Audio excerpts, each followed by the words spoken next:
كناسي عيبية أو عيبية أو عيبام عيبية يمي دواخستو. ما حاجيان شوني؟ ما قربان بيو ساعة شناتي؟ والله ساعات هشتوني وات. هشتوني. بلا قربان. أي شيء بيوتي ديره؟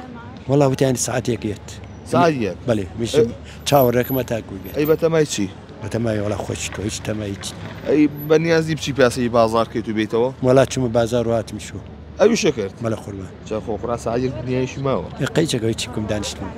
حلوص شوانا تندرسي وشوانا. والله بس عم شكر باشا بيدو خواب زيادة. دخو بزران شوانا. لخواب زيادة باشا. دوكوتني موتشتا تشانا كاريجري سجيانه هبوا. والله يتد قناعت ماني ببشي خوال باشا. باشا. ما بيها بيوي بيتا.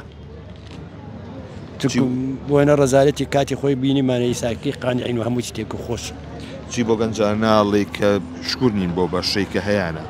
والله بيا شكر ما بشي خوا تلقيت شكر من يا الشدوني اللي حمي وظيفه بيت تلقيت يا حمي دكتور بيا يا حمي يا كل ولاتك يما شركات وما نيت يا ابي خوي ايش بقى ايش يبغى خوي بدوزيتو تلقيت سداي خمان مثلا كناسي عيبيه او عيبيه او عيبام عيبيه يمي دواخستو هيك كسب هيك عيب بس يحتاج نبي وتاو اتواني بخو ايش دروسكا بردام برسياري كم هي الله مكاتب كم موتشي ورقري اي بتشي اي تو بقرزه اي بمصرف اي بكري خانو بتشي والله لو خاب زي يستلتو خوش بخاني خومي ملكي خومي الاخوه بلي اتوانم في اداره بكم وقناعد وجوري خوم وجوري بارك علي وجوري بي خد وجوري برا بي راكشه مش وجوري معاشكه اتوانم مصرفكم نايم لا جناب دستو بور مقرزكم او كما عاشكه ورقم بلا ما قرض أبيا هم قرض كمو